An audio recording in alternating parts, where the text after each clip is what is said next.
Fatality. Hey guys, JMW here, and so, after I posted my last video about my top 5 Nintendo games, I went on my Instagram, which is JaredWest163. You guys can follow me on there. It will be in the description. I asked you guys in a poll what video you guys and gals would want to see next, and it was either Spider-Man Far From Home movie review or my top 5 rap albums, and the Spider-Man Far From Home movie review won, so hey, I'm gonna review this movie. Before we begin though, I just want to say, spoiler warning, because I'm going to talk about pretty much every aspect of this movie. So if you haven't seen Spider-Man Far From Home yet and you want to see it, don't watch this video. And if you don't care about spoilers, enjoy. Okay, so overall, I really enjoyed the movie. I'd probably give it an 8 out of 10. But I did have a couple problems with it, so I'm gonna get the cons out of the way, and I'm gonna talk about all the pros I have with it, because I have more pros than cons for this film. So the first thing I didn't really like about this movie is that it started off really slow. Like, it just... all I can explain is, like, it felt like they were getting to a point, but they were getting to it so slow. Like, it kind of just kept dragging on, to the point where really, like, okay, we get it. Show me Spider-Man and stuff, get me to the action.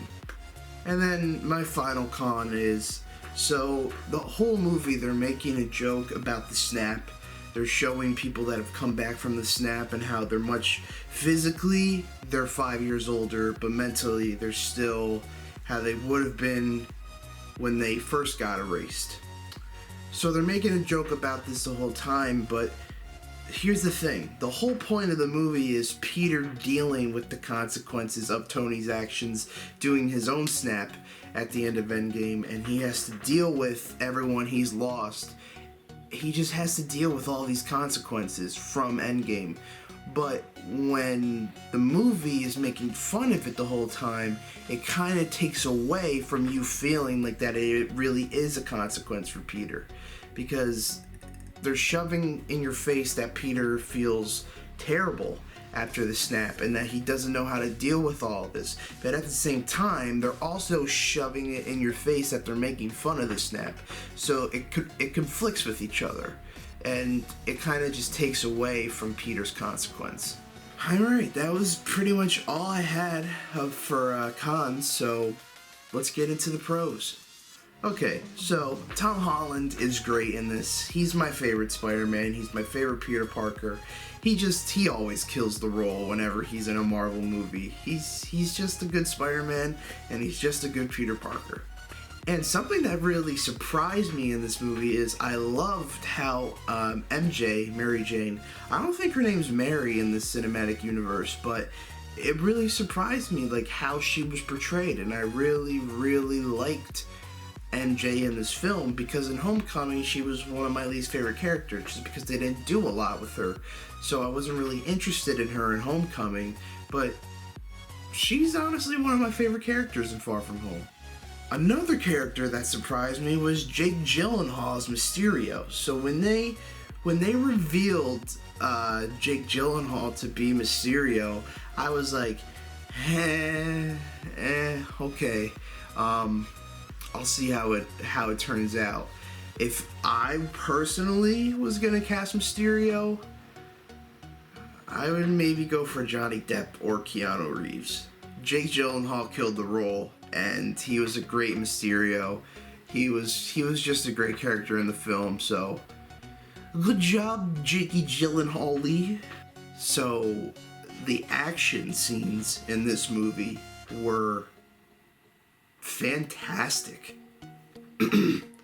This was some of the best action scenes I've seen in any Marvel movie. Like, they blew it out of the park with this.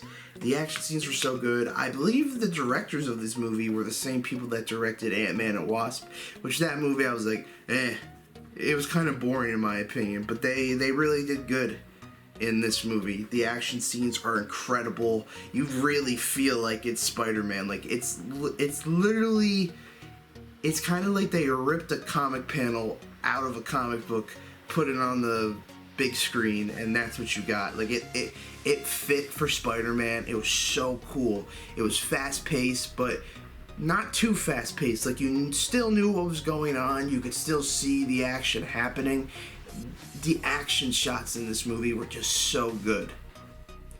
Now, the most tear-jerking moments in this movie, it was probably when Peter started acting like Tony and was making his own suit.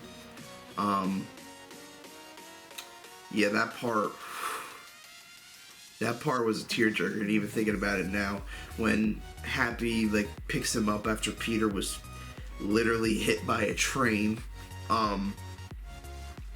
and Peter has to make his own suit from scratch. It was so cool. And when Happy's like, I'll turn on the music, and Back in Black came on, man, that brought me back to Iron Man 1, and like, it was such a cool moment.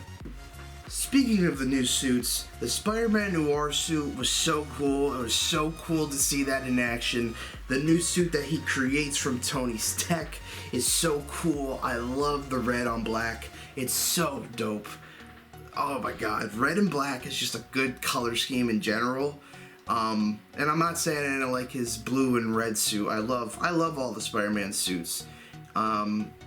It's kind of funny. I kind of liked seeing the Spider Noir suit more than the suit he made from Tony's tech. I still like the suit from Tony's tech, but definitely my favorite suit out of this movie was the Spider-Man Noir suit. Basically all the suits in this movie, so cool. Let's play a drinking game. Every time I've said cool in this review, you take a shot. You're probably obliterated already. So my final pro of this movie, it's a very funny movie. I know I said that making fun of the snap took away from the consequences of Peter, which it did, but some of those moments were still funny, and I get why they did that, making fun of the snap, because it's time for the Marvel fans to move on from Endgame, and we have to accept what happened in Endgame, so I understand why they did that. So those moments were funny, even though it kind of took away from the consequence. The Ned moments, when Ned gets a girlfriend in the movie, those scenes were so funny. The whole relationship building between Aunt May and Happy, that was so funny. At the end, when Peter like sits both of them down, he's like, "Are you guys dating?" And like, they have like that whole scene. That was so cool. The funny moments between Peter and MJ, and when the guy, I forget the dude's name, who's trying to get MJ before Peter, I forget his name. He was snapped out of existence, but now he's back. I forget his name, but when he thinks Peter's fucking a prostitute in wherever the fuck they were, I think it was Germany or something, that scene was so funny, because he walks, it was an agent from S.H.I.E.L.D., and Peter has to take his clothes off in front of her to get into the Spider-Man Noir suit, and the dude who's trying to get MJ walks in and thinks Peter's about to have sex with a prostitute. It's a funny scene, and again, if you haven't seen this movie, I'm sorry that you're being spoiled right now, but hey, I gave you a warning. So, I think that's pretty much it. Oh, the mid-credit scene. There's two.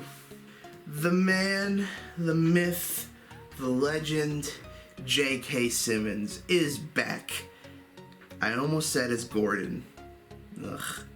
Fuck Justice League. That movie was bad. But he's back. J.K. Simmons resumes his role as J. Jonah Jameson. So JJJ, I never really realized that. And that was such a cool moment, seeing that in the mid-credits scene. I saw that with my mom and my brother, and the theater went nuts when J.K. Simmons came on the screen as Jonah Jameson. It was so cool. And where are they gonna go now? From everybody knows Spider-Man is Peter Parker now because of the video that was leaked from one of Mysterio's co-workers, and now people know that Peter Parker is Spider-Man. Like, the whole world knows now. So I don't know where they're gonna go from that, but yeah, that mid-credit scene, I'm excited for what's to come. And then the end credit scene. The Skrulls are on Earth, and two Skrulls we saw were pretending to be Nick Fury and Agent Hill. So maybe there's a lot more Skrulls on Earth that we don't know about, which could start the Secret Invasion, I think it's called in the comics, or the Secret Wars. So yeah, that's pretty cool. Overall, I'm excited for the future of the Marvel Cinematic Universe. So yeah, guys, that's my review of Spider-Man Far From Home. Overall, it was a great movie. I give it an 8 out of 10. And I really can't compare Homecoming and Far From Home to this. I'd have them tied. I enjoyed them equally. If I'm going to be honest, though, I kind of enjoyed Far From Home a little bit better than Homecoming. But that's just my opinion. If you guys enjoyed this review, leave a like, leave a comment, subscribe, because it's free and it takes literally a second to subscribe. And again, you can follow me on Twitter. That will all be in the description. Follow me on SoundCloud. Follow me on Instagram. You got a lot of places to follow me on if you want to keep up to date with videos and stuff. But hey, thank you guys so much for taking the time to watch this video. And